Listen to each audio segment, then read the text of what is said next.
You've probably heard the term shadow work. It sounds mysterious, even a little bit ominous. But at its heart, shadow work is a sacred alchemical path that brings us back to wholeness, to who we truly are. Shadow work is the practice of reconnecting with those parts of ourselves that we pushed away. As children, we all want to feel loved and accepted and safe. So we learn to repress memories and feelings and traits that make us feel unlovable, uncomfortable, or unsafe. We push them down into the unconscious so that the self on the surface can remain functional. But this strategy is flawed because the unconscious isn't a vault. It's the foundation of our being, the terrain that colors everything in our world. Shadow work is often described as the process of uncovering those traits. But the way I view it is a little bit different because it's not just feelings and traits and memories that get pushed down. The parts of us carrying those experiences also get pushed away with those feelings. And then they remain in the unconscious, alone, isolated, and entangled with the pain. That's why shadow work feels so alive. Because we're not just revisiting old pain, we're actually meeting forgotten parts of ourselves and inviting them back to reconnect in the heart. So, how does the shadow form? As children, we learn quickly which parts of us are loved, appreciated, and which parts are shamed or rejected. A sensitive child mocked for crying may bury her tenderness, or a loud, brilliant child may shrink herself in order to fit in. Our inner system bundles that which we don't want, those feelings, those memories, and inevitably the part of us connected to them, into what I call shadow bundles. And these bundles are pushed away into the unconscious.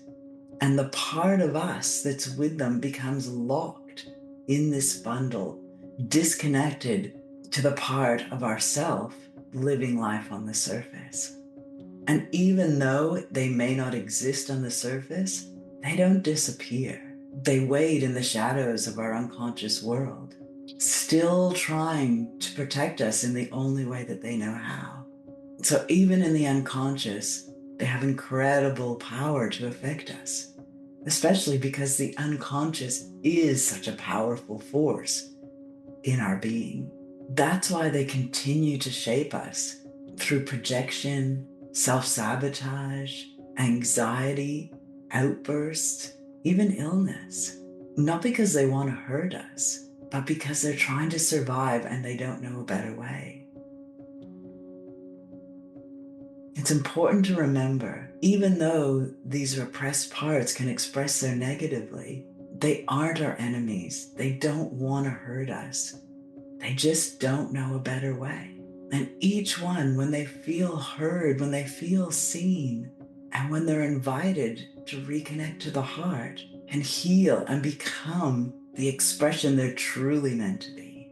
Let's look at a few examples of what happens when we take the time to turn towards these parts, to sit with them, to understand them, and ultimately reconnect them to the heart. Take the angry part. Unhealed, it may erupt destructively and push others away. But when it's given space and respect, that same fire, that same rage can be transmuted into fierce protective energy that helps us to set boundaries and to speak our truth. Another example, a grieving part. Unhealed, this grieving part can feel heavy, alone, drowning in sorrow, leaving us with a sense of underlying sadness. But when it's welcomed with compassion and held by stronger aspects of us, this part can return as a tender guide, bringing wisdom and empathy and reverence for life's fragility. And then there's the unchosen one. Unhealed, she may tie herself up in knots, trying to earn love or attention, always there beneath the surface, fearing that she's not enough.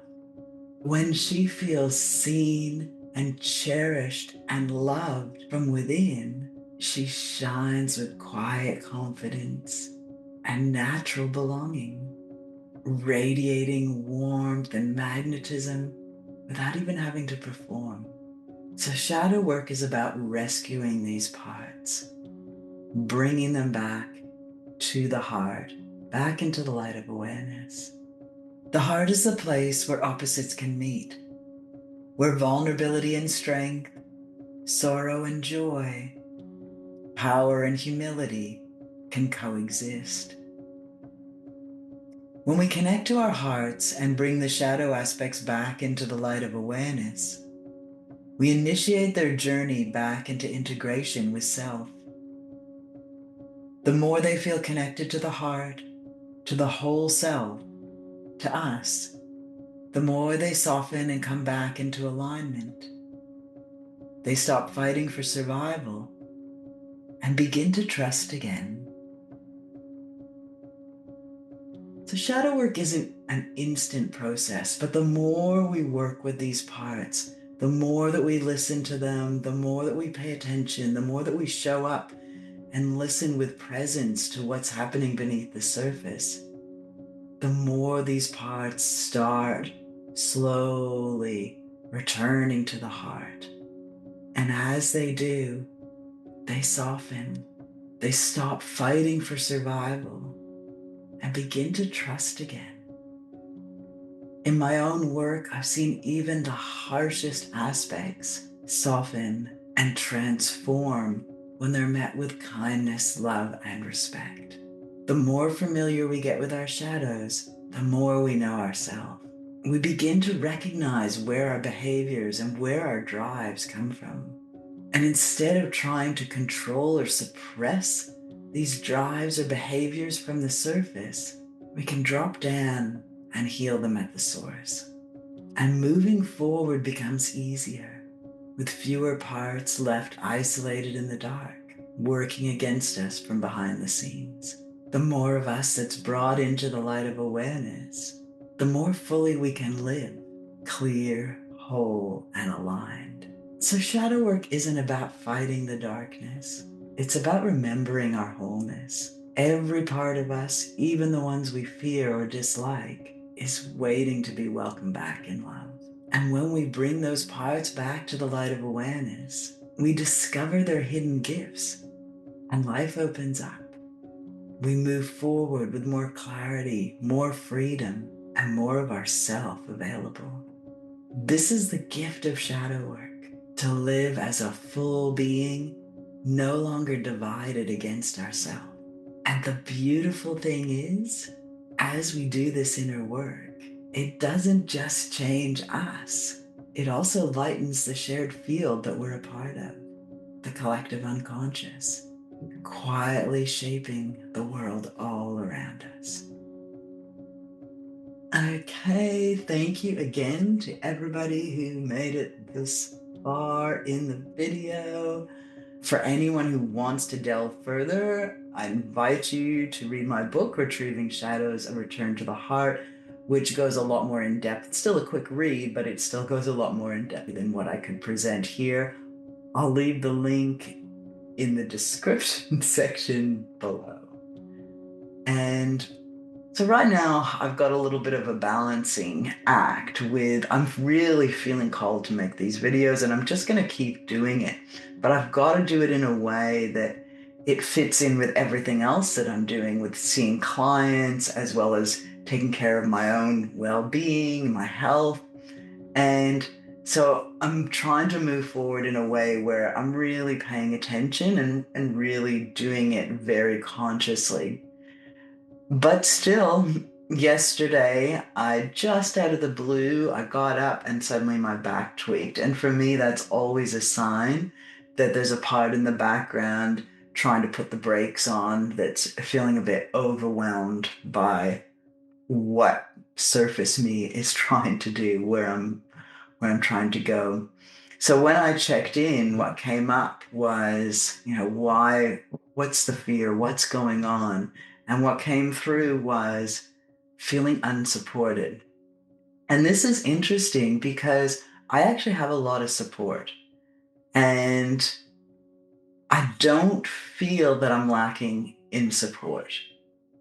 But this part obviously is a child part that is stuck in a time when I didn't, because there were times in the past when I wasn't supported at all in how I needed to be. And this is what happens. These parts don't understand the current reality that we're living in. So these parts just understand that there's something that we're doing that's taking up a lot of room, a lot of space, and that can create fear. And so by actually sitting and focusing on this part and helping it to understand that it doesn't, because this is the thing too, is that these parts, when they see what we're moving towards, they often feel like it's them alone with it. And so I'm helping that part to know that it's not alone, that it doesn't even need to worry about it. It's okay. We're supported enough that I have the time, I can take the time to support it, and it can relax. It's not its responsibility. It doesn't have to do this.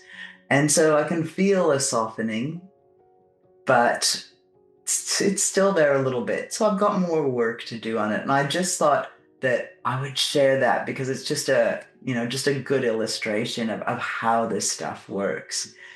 From my heart to yours, let's come together and build a future on the foundation of love.